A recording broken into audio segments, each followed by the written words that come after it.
بسم اللہ الرحمن الرحیم۔ السلام علیکم ناظرین، آج کی ویڈیو میں ہم حضرت اسماعیل علیہ السلام کی زندگی کے اہم واقعات پر روشنی ڈالیں گے اور آپ کو بتائیں گے حضرت اسماعیل علیہ السلام کی شان کیا تھی، آپ علیہ السلام کی کتنی شادیاں ہوئیں اور آپ علیہ السلام کی اولاد کتنی تھی۔ تمام تر تفصیلات آپ کو بتائیں گے اور یہ بھی بتائیں گے کہ تورات میں حضرت اسماعیل علیہ السلام کے بھائی کو ذبح کیوں کہا گیا ہے اور اصل حقیقت کیا ہے۔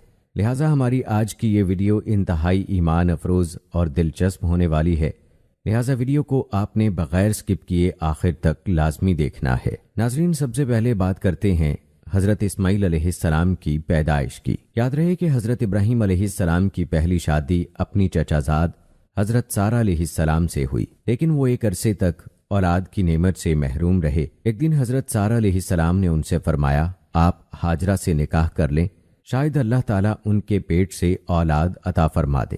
دراصل یہ سب کچھ اللہ کی طرف سے ہی تھا۔ چنانچہ حضرت ابراہیم علیہ السلام نے حضرت ہاجرہ علیہ السلام کو اپنی زوجیت میں لے لیا اور پھر شادی کے 1 سال بعد ہی انہوں نے حضرت اسماعیل علیہ السلام کو جنم دیا۔ اس وقت حضرت ابراہیم علیہ السلام کی عمر مبارکہ 86 سال تھی۔ جب حضرت ہاجرہ علیہ السلام امید سے تھیں تو فرشتے نے آپ علیہ السلام کو لڑکا ہونے کی خبر سنائی اور اسماعیل نام رکھنے کو کہا۔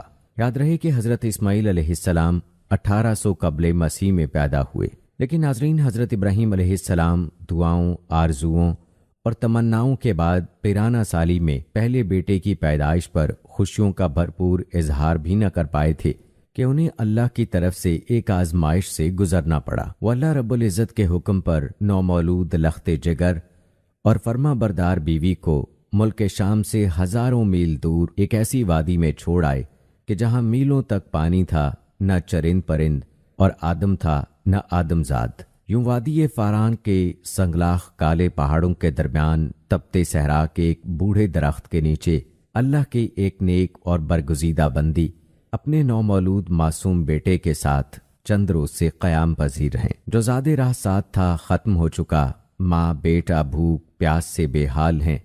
ماں کو اپنی تو فکر نہیں، لیکن بھوکے پیاسے بچے کی بے چینی پر ممتا کی تڑپ فطری امر ہے۔ لیکن اس لکو دک صحرا میں پانی کہاں؟ جوں جوں لخت جگر کی شدت پیاس میں اضافہ ہو رہا تھا، ممتا کی ماری ماں کی بے قراری بھی بڑھتی جا رہی تھی۔ اسی حالت اضطراب میں قریب واقع پہاڑی صفا پر چڑھیں کہ شاید کسی انسان یا پانی کا کوئی نشان مل جائے، لیکن بے سود۔ تڑپتے دل کے ساتھ بھاگتے ہوئے ذرا دور دوسری پہاڑی مروا پر چڑھیں، لیکن بے فائدہ۔ اس طرح دونوں پہاڑیوں کے درمیان پانی کی تلاش میں 7 چکر مکمل کر لیے۔ ادھر اللہ نے حضرت جبرائیل امین علیہ السلام کے ذریعے شیر خوار اسماعیل علیہ السلام کے قدموں تلے دنیا کے سب سے متبرک اور پاکیزہ پانی کا چشمہ جاری کر دیا اور رہتی دنیا تک کے لیے یہ پیغام دے دیا کہ اللہ پر توکل کرنے والے صابر و شاکر بندوں کو ایسے ہی بیش قیمت انعامات سے نوازا جاتا ہے۔ ناظرین، آب زمزم کے بارے میں حضرت عبداللہ بن عباس رضی اللہ تعالی عنہ سے روایت ہے کہ نبی اکرم صلی اللہ علیہ وآلہ وسلم نے فرمایا کہ اللہ پاک حضرت اسماعیل علیہ السلام کی والدہ پر رحمت فرمائے، اگر وہ پانی سے چلو نہ بھرتیں اور اسے رکنے کا نہ کہتیں تو وہ ایک بہتا ہوا چشمہ ہوتا۔ ناظرین، یاد رہے کہ آب زمزم غذا بھی ہے اور شفا بھی، دوا ہے اور دعا بھی۔ اللہ تعالیٰ نے نہ صرف ماں بیٹے کے لیے بہترین غذا کا بندوبست کیا بلکہ تا قیامت مسلمانوں کے فیض یاب ہونے کا وسیلہ بنا دیا۔ اور ناظرین، اللہ پاک کی یہ منشا تھی کہ اس جگہ کو دنیا کا مقدس ترین شہر بنا دیا جائے۔ چنانچہ حضرت ہاجرہ علیہ السلام اپنے بیٹے کے ساتھ وہیں رہ رہی تھیں کہ ایک روز عرب کے قبیلے بنو جرہم کے کچھ لوگ پانی کی تلاش میں وہاں پہنچے اور حضرت ہاجرہ علیہ السلام کی اجازت سے وہاں رہائش اختیار کر لی۔ پھر دوسرے قبائل بھی وہاں آ کر آباد ہوئے اور یوں دیکھتے ہی دیکھتے وہ سنسان صحرا دنیا کے سب سے مقدس و متبرک اور عظیم شہر مکہ مکرمہ میں تبدیل ہو گیا۔ حضرت ہاجرہ علیہ السلام نے بیٹے کی پرورش اور تعلیم و تربیت پر خصوصی توجہ دی۔ ناظرین، 13 سال کا طویل عرصہ جیسے پلک جھپکتے گزر گیا۔ حضرت اسماعیل علیہ السلام مکے کی مقدس فضاؤں میں آب زمزم پی کر اور صبر و شکر کی پہ کر عظیم ماں کی آغوش تربیت میں پروان چڑھتے ہوئے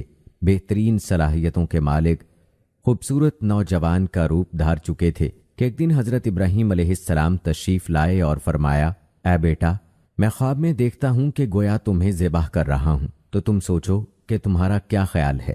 فرما بردار بیٹے نے سر تسلیم خم کرتے ہوئے فرمایا، ابا جان، آپ علیہ السلام کا جو حکم ہوا ہے وہی کیجیے، اللہ نے چاہا تو آپ مجھے صابرین میں پائیں گے۔ حضرت اسماعیل علیہ السلام کا یہ سعادت مندانہ جواب دنیا بھر کے بیٹوں کے لیے آداب فرزندی کی ایک شاندار مثال ہے۔ اطاعت و فرما برداری اور تسلیم و رضا کی اس کیفیت کو علامہ اقبال رحمۃ اللہ علیہ نے یوں بیان کیا ہے، فیضان نظر تھا یا کہ مکتب کی کرامت تھی، سکھائے کس نے اسماعیل کو آداب فرزندی۔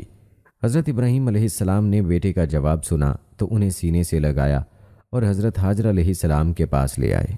فرمایا، اے حاجرہ، آج ہمارے نور نظر کو آپ اپنے ہاتھوں سے تیار کر دیجئے۔ ممتا کے تقدس، شیریں اور انمول جذبوں میں ڈوبی ماں نے اپنے اکلوتے بیٹے کو نئی پوشاک پہنائی، آنکھوں میں سرما، سر میں تیل لگایا اور خوشبو میں رچا بسا کر باپ کے ساتھ باہر جانے کے لیے تیار کر دیا۔ اسی اثنا میں حضرت ابراہیم علیہ السلام بھی ایک تیز دھار چھری کا بندوبست کر چکے تھے، پھر بیٹے کو ساتھ لے کر مکے سے باہر مینا کی جانب چل دیے۔ دوستو، کہتے ہیں کہ شیطان نے باپ بیٹے کے درمیان ہونے والی گفتگو سن لی تھی۔ جب اس نے صبر و استقامت اور اطاعت خداوندی کا یہ روح پرور منظر دیکھا تو مضطرب ہو گیا اور اس نے باپ بیٹے کو اس قربانی سے باز رکھنے کا فیصلہ کر لیا۔ چنانچہ جمرہ عقبہ کے مقام پر راستہ روک کر کھڑا ہو گیا۔ حضرت ابراہیم علیہ السلام کے ساتھ موجود فرشتے نے کہا، یہ شیطان ہے، اسے کنکریاں ماریں۔ حضرت ابراہیم علیہ السلام نے اللہ اکبر کہہ کر اسے 7 کنکریاں ماری، جس سے وہ زمین میں دھنس گیا۔ ابھی آپ علیہ السلام کچھ ہی آگے بڑھے تھے کہ زمین نے اسے چھوڑ دیا اور وہ جمرہ وسطیٰ کے مقام پر پھر ورغلانے کے لیے موجود ہوا۔ حضرت ابراہیم علیہ السلام نے دوبارہ کنکریاں ماری، وہ پھر زمین میں دھنسا، لیکن آپ علیہ السلام کچھ ہی آگے بڑھے تھے کہ وہ جمرہ اولا کے مقام پر موجود تھا۔ حضرت ابراہیم علیہ السلام نے تیسری بار اللہ اکبر کہہ کر کنکریاں ماری تو وہ زمین میں دھنس گیا۔ اللہ تبارک و تعالیٰ کو ابراہیم خلیل اللہ کا شیطان کو کنکریاں مارنے کا عمل اس قدر پسند آیا کہ اسے رہتی دنیا تک کے لیے حج کے واجبات میں شامل فرما دیا۔ دوستو، کہتے ہیں کہ شیطان اپنی ناکامی پر بڑا پریشان تھا۔ تینوں مرتبہ کی کنکریوں نے اس کے جسم کو زخموں سے چور کر دیا تھا۔ اچانک اسے ایک نئی چال سوجھی اور وہ عورت کا بھیس بدل کر بھاگم بھاگ حضرت حاجرہ علیہ السلام کی خدمت میں حاضر ہوا اور بولا، اے اسماعیل کی ماں، تمہیں علم ہے کہ ابراہیم علیہ السلام تمہارے لخت جگر کو کہاں لے گئے ہیں؟ حضرت حاجرہ علیہ السلام نے فرمایا، ہاں، وہ باہر گئے ہیں، شاید کسی دوست سے ملنے گئے ہوں۔ شیطان نے اپنے سر پر ہاتھ مارتے ہوئے کہا، وہ تیرے بیٹے کو ذبح کرنے وادی منا میں لے گئے ہیں۔ حضرت حاجرہ علیہ السلام نے حیرت اور تعجب کا اظہار کرتے ہوئے فرمایا، یہ کیسے ممکن ہے کہ ایک شفیق اور مہربان باپ اپنے چہیتے اور اکلوتے بیٹے کو ذبح کر دے؟ اس موقع پر بے ساختہ شیطان کے منہ سے نکلا، وہ یہ سب اللہ تعالیٰ کے حکم پر کر رہے ہیں۔ یہ سن کر صبر و شکر اور اطاعت و فرما برداری کی پے کر اللہ کی برگزیدہ بندی نے فرمایا، اگر یہ اللہ تعالیٰ کا حکم ہے تو ایک اسماعیل کیا، اس کے حکم پر 100 اسماعیل قربان ہیں۔ دوستو، کہتے ہیں کہ شیطان یہاں سے نامراد ہو کر واپس مینا کی جانب پلٹا، لیکن وہاں کا ایمان افروز منظر دیکھ کر اپنے سر پر خاک ڈالنے اور چہرہ پیٹنے پر مجبور ہو گیا۔ وادی مینا کے سیاہ پہاڑ، نیلے شفاف آسمان پر روشن آگ برساتا سورج، فلک پر موجود تسبیح و تحلیل میں مصروف ملائکہ، اللہ کی راہ میں اپنی متاع عزیز کی قربانی کا محیر العقول یعنی عقل کو حیران کر دینے والا منظر دیکھنے میں محو تھے۔ مکے سے آنے والی گرم ہوائیں بھی مینا کی فضاؤں میں موجود عبادت و اطاعت، تسلیم و رضا اور صبر و شکر کی ایک عظیم داستان رقم ہوتے دیکھ رہی تھیں۔ روایت میں آتا ہے کہ جب حضرت ابراہیم علیہ السلام نے حضرت اسماعیل علیہ السلام کو لیٹنے کی ہدایت دی تو حضرت اسماعیل علیہ السلام نے فرمایا، ابا جان، میں پیشانی کے بل لیٹتا ہوں تاکہ آپ علیہ السلام کا چہرہ مجھے نظر نہ آئے، اور آپ علیہ السلام بھی اپنی آنکھوں پر پٹی باندھ لیں تاکہ جب آپ علیہ السلام مجھے ذبح کر رہے ہوں تو شفقت پدری کے امر الہی پر غالب آنے کا امکان نہ رہے۔ صبر و استقامت کے کوہ گراں والد نے گوشہ جگر کے مشورے پر عمل کیا، اور جب اسماعیل علیہ السلام لیٹ گئے تو تکمیل احکام خداوندی میں تیز دھار چھری کو پوری قوت کے ساتھ لخت جگر کی گردن پر پھیر دیا۔ باپ بیٹے کی اس عظیم قربانی پر قدرت خداوندی جوش میں آئی اور اللہ تعالیٰ کے حکم سے حضرت جبرائیل علیہ السلام جنت کے باغات میں پلے سفید رنگ کے خوبصورت مینڈے کو لے کر حاضر ہوئے۔ ابراہیم خلیل اللہ علیہ السلام نے ذبح سے فارغ ہو کر آنکھوں سے پٹی اتاری تو حیرت زدہ رہ گئے۔ بیٹے کی جگہ ایک حسین مینڈھا ذبح ہوا پڑا تھا، جبکہ اسماعیل علیہ السلام قریب کھڑے مسکرا رہے تھے۔ اسی اثنا میں غیب سے آواز آئی، اے ابراہیم، تو نے اپنا خواب سچا کر دکھایا، بے شک ہم نیکی کرنے والوں کو ایسا ہی بدلہ دیا کرتے ہیں۔ حضرت ابراہیم علیہ السلام اور حضرت اسماعیل علیہ السلام کے اس بے مثال جذبہ ایثار، اطاعت و فرما برداری، جرأت و استقامت، تسلیم و رضا اور صبر و شکر پر مہر تصدیق ثبت کرتے ہوئے اللہ تعالیٰ نے قرآن پاک میں فرمایا، اور ہم نے اسماعیل کی عظیم قربانی پر ان کا فدیہ دے دیا۔ اللہ رب العزت کو اپنے دونوں برگزیدہ اور جلیل القدر بندوں کی یہ ادا اس قدر پسند آئی کہ اسے اطاعت، عبادت اور قربت الہی کا ذریعہ قرار دیتے ہوئے قیامت تک کے لیے جاری فرما دیا۔ دوستو، یاد رہے کہ ابھی آپ علیہ السلام 15 برس ہی کے ہوئے تھے کہ والدہ ماجدہ وفات پا گئیں۔ والدہ کی جدائی کا آپ علیہ السلام کو بڑا صدمہ تھا، اب اکیلے رہ گئے تھے۔ چنانچہ والد کے پاس ملک شام جانے کا ارادہ فرمایا، لیکن قبیلے اور شہر کے لوگوں کو آپ علیہ السلام کی جدائی گوارا نہ تھی، لہٰذا قبیلے والوں نے آپ علیہ السلام کا نکاح امالیک قبیلے کی ایک لڑکی امارہ بنت سعد سے کر دیا۔ ایک مرتبہ حضرت ابراہیم علیہ السلام ملنے کے لیے آئے تو حضرت اسماعیل علیہ السلام گھر پر موجود نہ تھے۔ ان کی اہلیہ کا رویہ انتہائی نامناسب تھا، تو وہ بیٹے کو ان خاتون سے علیحدگی اختیار کرنے کا پیغام دے کر چلے گئے۔ آپ علیہ السلام نے والد کی نصیحت پر عمل کیا، پھر قبیلے کے لوگوں نے آپ علیہ السلام کی شادی قبیلہ جرہم کی خاتون سیدہ بنت مزاز سے کر دی۔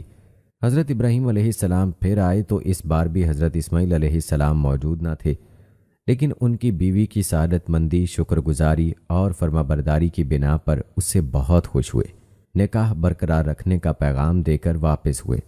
پیارے دوستو، اب بات کرتے ہیں خانہ کعبہ کی تعمیر میں آپ علیہ السلام کے حصے کی۔ یاد رہے کہ حضرت اسماعیل علیہ السلام نے خانہ کعبہ کی تعمیر کے دوران اپنے والد کے شانہ بشانہ کام کیا۔ آپ علیہ السلام پتھر اور گارا والد کو دیتے جاتے اور وہ انہیں دیوار پر چنتے رہتے۔ روایت میں ہے کہ خانہ کعبہ کی دیواروں میں جو پتھر استعمال ہوا اسے حضرت اسماعیل علیہ السلام نے 5 پہاڑوں سے جمع کیا تھا، جن کے نام کتابوں میں کچھ اس طرح ہیں: طور ہرا، طور زیتہ، طور لبنان، طور سینا اور طور جودی۔ حضرت اسماعیل علیہ السلام حضرت جبرائیل علیہ السلام کی نشاندہی پر جبل ابو قیس سے حجر اسود لے کر آئے، جو جنت کا یاقوت ہے۔ جیسا کہ سورہ بقرہ کی آیت نمبر 127 میں اللہ تعالیٰ فرماتے ہیں، اور جب ابراہیم اور اسماعیل بیت اللہ کی بنیادیں اونچی کر رہے تھے تو دعا کیے جاتے تھے کہ اے ہمارے پروردگار، ہماری یہ خدمت قبول فرما، بے شک تو سننے والا اور جاننے والا ہے۔ دوستو، یاد رہے کہ خانہ کعبہ کا پہلا متولی ہونے کی سعادت بھی آپ علیہ السلام کے حصے میں آئی۔ جیسا کہ تعمیر مکمل ہونے کے بعد حضرت ابراہیم علیہ السلام نے خانہ کعبہ کی صفائی، امامت اور آنے والے زائرین کی خدمت سمیت تمام کام حضرت اسماعیل علیہ السلام کے سپرد فرمائے اور ان کو نصیحت و ہدایت دیتے ہوئے بیت اللہ شریف کا متولی مقرر فرمایا۔ پھر آپ علیہ السلام خود واپس ملک شام چلے گئے۔ کہتے ہیں کہ حضرت اسماعیل علیہ السلام کی وفات کے بعد آپ علیہ السلام کے بیٹے نابت بن اسماعیل علیہ السلام کعبے کے متولی بنے۔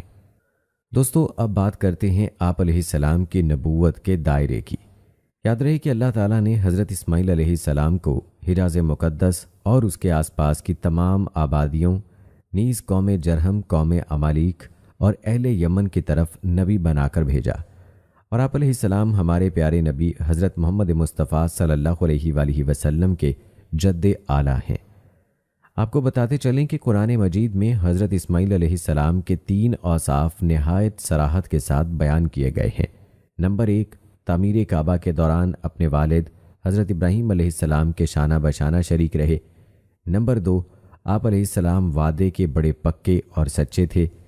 نمبر 3، آپ علیہ السلام لوگوں کو نماز اور زکوٰۃ کا حکم دیتے رہتے تھے تاکہ وہ اللہ کے عذاب سے بچ جائیں، جیسا کہ اللہ تعالیٰ قرآن پاک میں فرماتے ہیں، اے نبی، کتاب میں اسماعیل کا بھی ذکر کیجیے، بے شک وہ وعدے کے سچے اور ہمارے بھیجے ہوئے نبی تھے، اور وہ اپنے گھر والوں کو نماز اور زکوٰۃ کی تعلیم دیتے تھے، اور وہ اپنے پروردگار کے ہاں پسندیدہ یعنی برگزیدہ تھے۔ دوستو، اب بات کرتے ہیں حضرت اسماعیل علیہ السلام کی اولاد کی۔ یاد رہے کہ حضرت اسماعیل علیہ السلام کی دوسری اہلیہ سیدہ بنت مزاج سے آپ علیہ السلام کے 12 لڑکے ہوئے۔ سب کے سب اپنی قوم کے سردار بنے اور ہر ایک نے الگ الگ بستیاں آباد کیں۔ ان کی اولاد اتنی کثیر تعداد میں بڑھی کہ حجاز سے نکل کر شام، عراق اور یمن تک پھیل گئی۔ محمد بن اسحاق رحمۃ اللہ علیہ نے حضرت اسماعیل علیہ السلام کے بیٹوں کے نام یوں ذکر کیے ہیں: نابت، کیدار، ادبیل، میشا، مسما، معاش، دوما، اد، وطور، نبش، تیمہ اور کیدما۔ اہل کتاب نے اسی طرح یہ نام اپنی کتابوں میں ذکر کیے ہیں۔ کہا جاتا ہے کہ حجاز مقدس، مکہ مدینہ کے تمام عرب حضرت اسماعیل علیہ السلام کے 2 صاحبزادوں یعنی کیدار اور نابت کی اولاد میں سے ہیں۔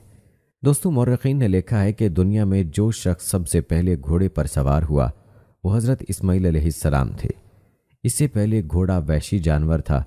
حضرت اسماعیل علیہ السلام نے اسے سدھایا اور مانوس کیا اور پھر اس پر سواری کی، جیسا کہ حضرت عبداللہ بن عمر رضی اللہ تعالی عنہ سے مروی ہے کہ رسول اکرم صلی اللہ علیہ وآلہ وسلم نے فرمایا: گھوڑوں کو اپناؤ اور ان پر سواری کرو، بے شک یہ تمہارے باپ حضرت اسماعیل علیہ السلام کی میراث ہیں۔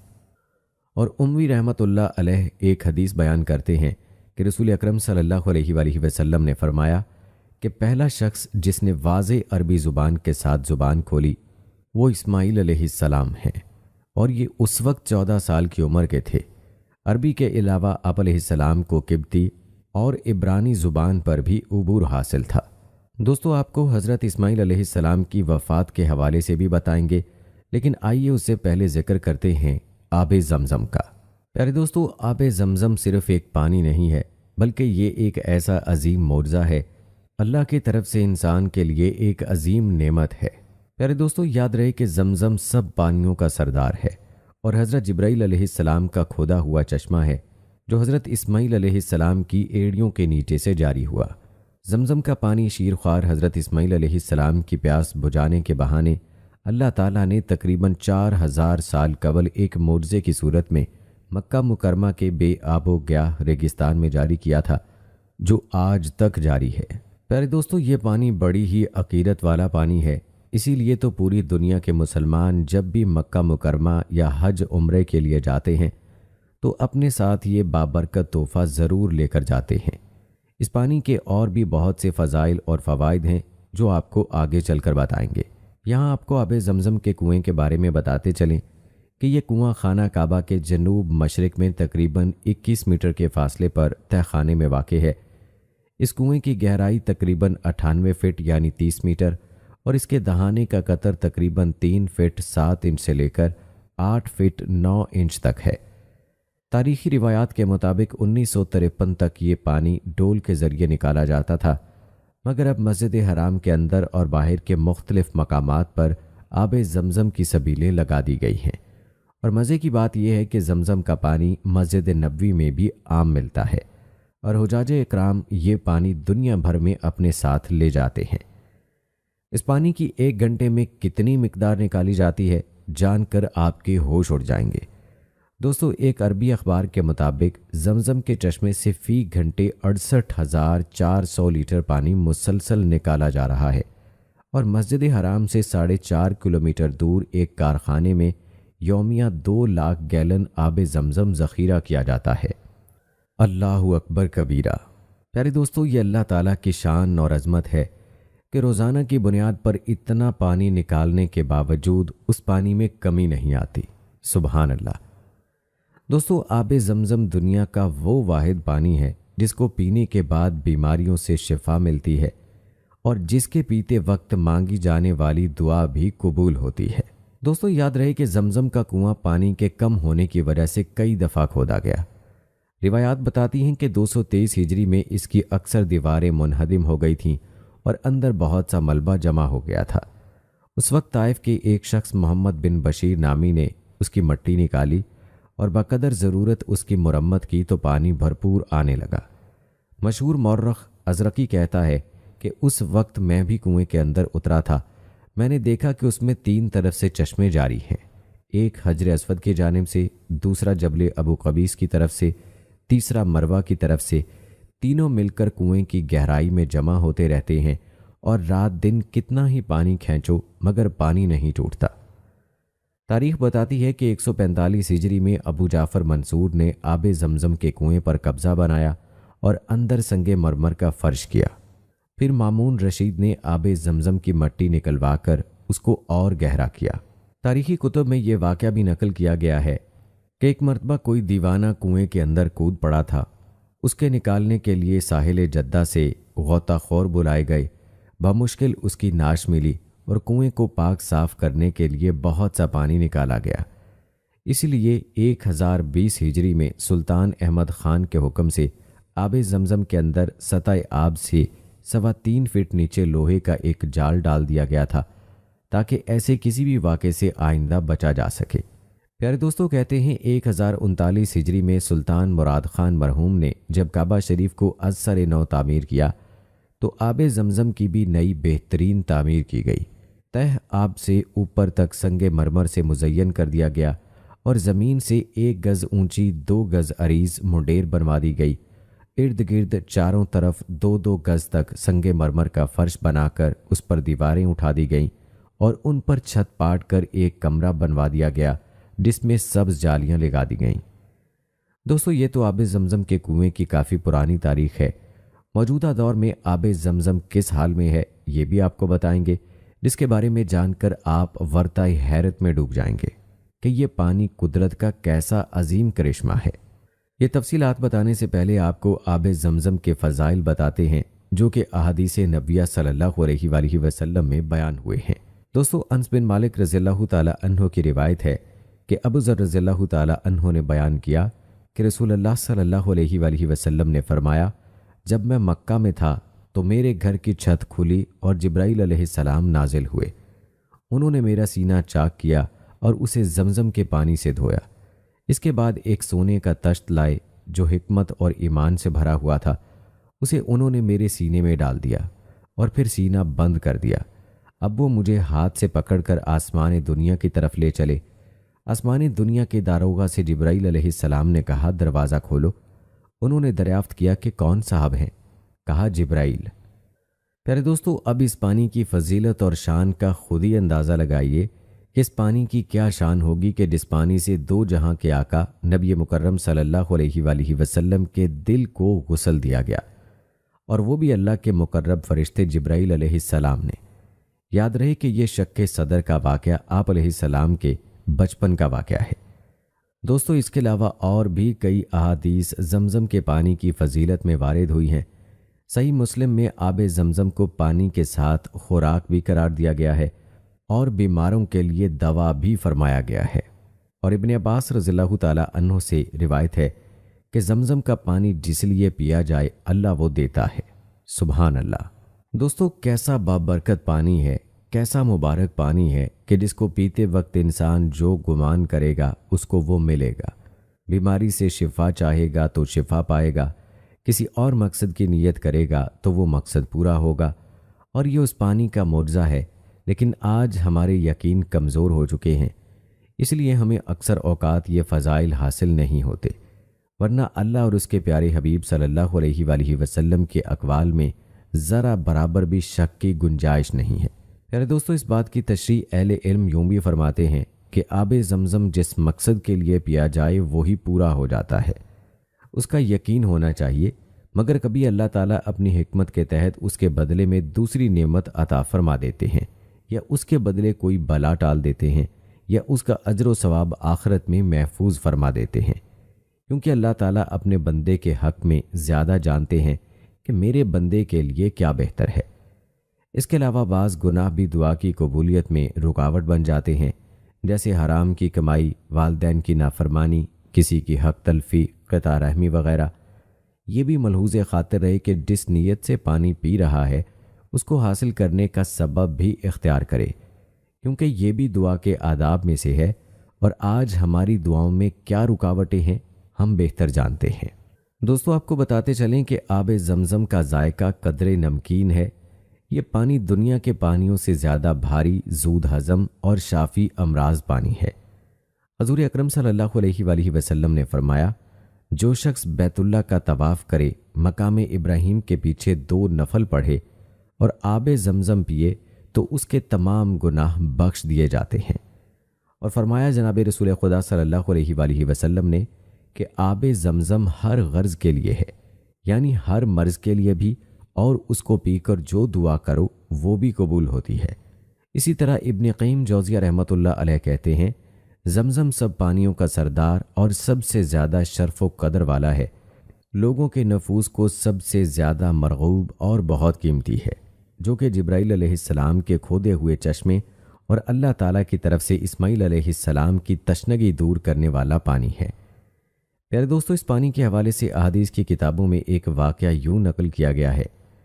صحیح مسلم میں نبی کریم صلی اللہ علیہ وآلہ وسلم سے ثابت ہے کہ نبی کریم صلی اللہ علیہ وآلہ وسلم نے ابو ذر رضی اللہ تعالیٰ عنہ کو، جب وہ کعبہ کے پردوں پیچھے 40 دن تک مقیم رہے اور ان کا کھانا صرف زمزم تھا، اس وقت نبی کریم صلی اللہ علیہ وآلہ وسلم نے ابو ذر رضی اللہ تعالیٰ عنہ سے پوچھا، تم کب سے یہاں مقیم ہو؟ تو ابو ذر رضی اللہ تعالیٰ عنہ کہتے ہیں، میں نے جواب دیا، 30 دن 30 رات سے یہیں مقیم ہوں۔ تو نبی کریم صلی اللہ علیہ وآلہ وسلم فرمانے لگے، تیرے کھانے کا انتظام کون کرتا تھا؟ وہ کہتے ہیں، میں نے جواب دیا کہ میرے پاس تو صرف زمزم ہی تھا، اس سے میں اتنا موٹا ہو گیا کہ میرے پیٹ کے تمام بل نکل گئے اور میری ساری بھوک اور کمزوری جاتی رہی۔ نبی کریم صلی اللہ علیہ وآلہ وسلم فرمانے لگے، بلا شبہ زمزم بابرکت اور کھانے والے کے لیے کھانے کی حیثیت رکھتا ہے۔ اور ایک روایت میں یہ الفاظ بھی ہیں کہ یہ بیمار کی بیماری کی شفا ہے۔ پیارے دوستو، اللہ تعالیٰ کی رحمت کے انداز بھی بڑے عجیب اور نرالے ہیں۔ یہ اللہ تعالیٰ کا اپنے بندوں پر کتنا عظیم فضل اور رحمت ہے کہ اس نے زمزم میں ہر بیماری کی شفا رکھ دی ہے۔ اللہ تعالیٰ نے اپنے خاص رحمت اور فضل سے زمزم کے ذریعے کتنے ہی لوگوں کو شفا عطا فرمائی ہے، اور بے شمار اب بھی اللہ پاک کی اس عنایت سے مستفید ہو رہے ہیں اور تا قیامت ہوتے رہیں گے۔ زمزم کے شفا ہونے کے حوالے سے چند روایات پیش خدمت ہیں۔ حضرت ابن عباس رضی اللہ تعالیٰ عنہ سے روایت ہے کہ نبی کریم صلی اللہ علیہ وآلہ وسلم نے ارشاد فرمایا کہ روئے زمین پر سب سے بہترین پانی زمزم ہے، جس میں طعام کی طرح غذائیت بھی ہے اور مرض کے لیے شفا بھی۔ پیارے دوستو، جامع ترمذی میں حضرت عائشہ رضی اللہ تعالیٰ عنہا سے روایت ہے کہ رسول اللہ صلی اللہ علیہ وآلہ وسلم زمزم کو مختلف برتنوں اور مشکیزوں میں بھر کر لے جاتے اور مریضوں پر ڈالتے اور انہیں پلاتے۔ اسی طرح حضرت جابر رضی اللہ تعالیٰ عنہ سے روایت ہے کہ زمزم کا پانی ہر اس مقصد کے لیے کافی ہے جس کے لیے پیا جائے۔ جو شخص کسی مرض سے شفا کے لیے پیے، اللہ تعالیٰ اس کو شفا دیتے ہیں، اور جو بھوک کی وجہ سے پیے، اللہ تعالیٰ اس کا پیٹ بھر دیتے ہیں، اور جو کسی اور ضرورت کے لیے پیے، اللہ تعالیٰ اس کی وہ ضرورت پوری فرماتے ہیں۔ دوستو، ان روایات سے معلوم ہوا کہ زمزم غذا، دوا اور ہر مقصد کے حصول کے لیے بے نظیر چیز ہے۔ آئیے اس حوالے سے چند واقعات آپ کو بتاتے ہیں جو ان روایات کی تائید کرتے ہیں۔ امام حاکم رحمۃ اللہ علیہ نے لکھا ہے کہ ابو بکر بن محمد بن جعفر رحمۃ اللہ علیہ نے محدث ابن خزیمہ رحمۃ اللہ علیہ کے متعلق نقل کیا ہے کہ ایک مرتبہ ان سے پوچھا گیا کہ آپ کو یہ عظیم الشان علم کس طرح حاصل ہوا؟ تو انہوں نے جواب دیا، رسول اللہ صلی اللہ علیہ وآلہ وسلم کا ارشاد مبارک ہے کہ زمزم کا پانی جس نیت سے پیا جائے وہی فائدہ دیتا ہے۔ میں نے جب بھی زمزم پیا، اللہ تعالیٰ سے علم نافع کا سوال کیا۔ اسی طرح کا واقعہ ہے، علامہ ابن حجر عسقلانی رحمۃ اللہ علیہ فرماتے ہیں، میں نے طلب حدیث کے ابتدائی زمانے میں حج کی سعادت کے موقع پر زمزم کا پانی پیا اور پیتے وقت یہ دعا کی کہ اے اللہ، مجھے حافظ ذہبی رحمۃ اللہ علیہ جیسا حافظ عطا فرما۔ تقریباً 20 سال بعد پھر دوبارہ حج کی سعادت نصیب ہوئی۔ اس وقت میں نے اس فن میں اپنی واقفیت کو امام ذہبی رحمۃ اللہ علیہ سے کچھ زیادہ پایا۔ پھر میں نے زمزم پیتے وقت اس سے اونچا مرتبہ حاصل ہونے کی دعا کی۔ مجھے اللہ تعالیٰ سے اس کی بھی حصول کی امید ہے۔ ایک اور واقعہ یوں نقل کیا گیا ہے کہ امام المحدثین حضرت زین الدین عراقی رحمۃ اللہ علیہ کے پیٹ میں ایک مرتبہ شدید تکلیف تھی۔ انہوں نے اس سے نجات کے لیے زمزم پی لیا، اللہ تعالیٰ نے نجات عطا فرما دی اور شفایاب ہو گئے۔ اور امام تقی الدین فارسی رحمۃ اللہ علیہ نے لکھا ہے کہ شیخ احمد بن عبداللہ الشریفی رحمۃ اللہ علیہ نابینا ہو گئے تھے، انہوں نے زمزم بینائی واپس لوٹنے کی نیت سے پیا، بس ان کی بینائی واپس لوٹ آئی۔ پیارے دوستو، تاریخ کی کتب میں ایسے متعدد واقعات ملتے ہیں کہ علماء کرام نے اس حدیث پر تجربہ کیا اور اپنی وہ مراد پائی جس کی انہوں نے نیت کی۔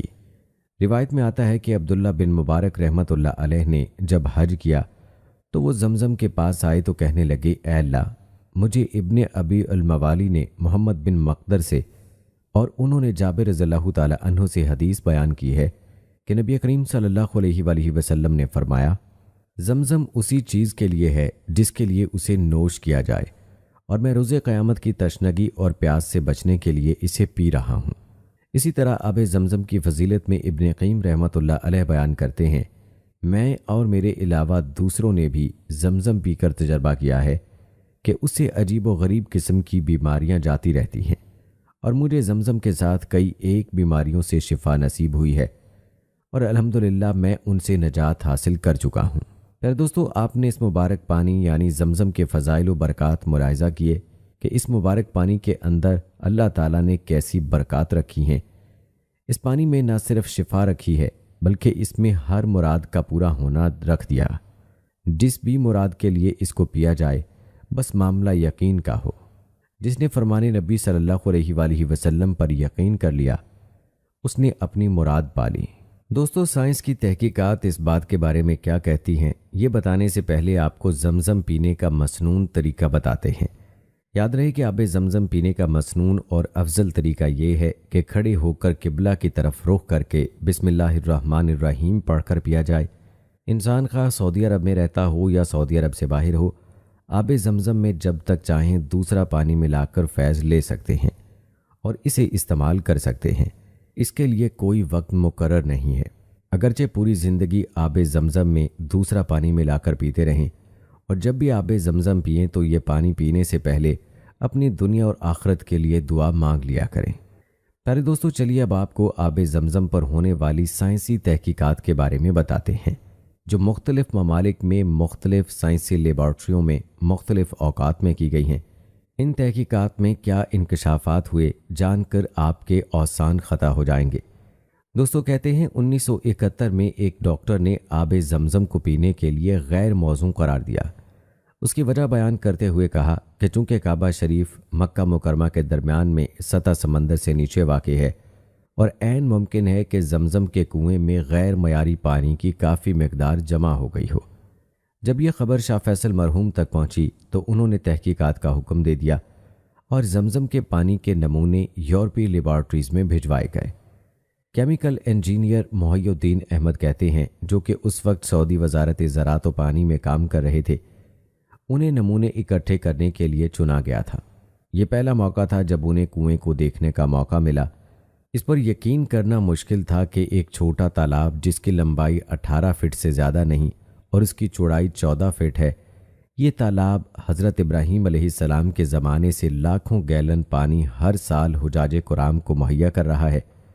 مختلف مقامات سے اسے جانچا گیا، پانی کی گہرائی دیکھی گئی، لوگوں کے نہانے والی جگہ سے پانی بند کیا گیا، پھر تالاب میں اترے۔ جب ان کے کندھوں تک پانی آ گیا تو کنویں میں ایک جانب سے دوسری جانب حرکت کرتے ہوئے یہ دیکھا کہ کہیں سے پانی کنویں میں تو نہیں آ رہا، مگر انہیں کوئی سراغ نہیں ملا۔ پھر انہیں خیال آیا کہ پانی کے منبع کو دیکھنے کے لیے واٹر سکشن پمپ کے ذریعے پانی کی بڑی مقدار کو محفوظ جگہوں پر ذخیرہ کر کے پانی کی سطح کم کی جا سکتی ہے۔ جب پانی باہر کھینچا جا رہا تھا تو بھی انہیں کوئی ایسی جگہ نظر نہیں آئی جسے پتہ چل سکے کہ پانی کہاں سے آتا ہے۔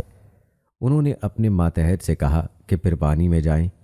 اس آدمی نے پورے کنویں میں چکر لگاتے ہوئے اپنے پیروں کے نیچے ریت کو محسوس کیا۔ پانی نکالنے کے عمل کے دوران ہی نیا پانی اس مقدار میں بھرنا شروع ہو گیا جس مقدار میں پانی کھینچا جا رہا تھا۔ اس وجہ سے پانی کی سطح میں کوئی کمی واقع نہیں ہوئی۔ دراصل یہ اس پانی کا معجزہ ہے کہ اس کی مقدار کو اللہ تعالیٰ کم نہیں ہونے دیتا۔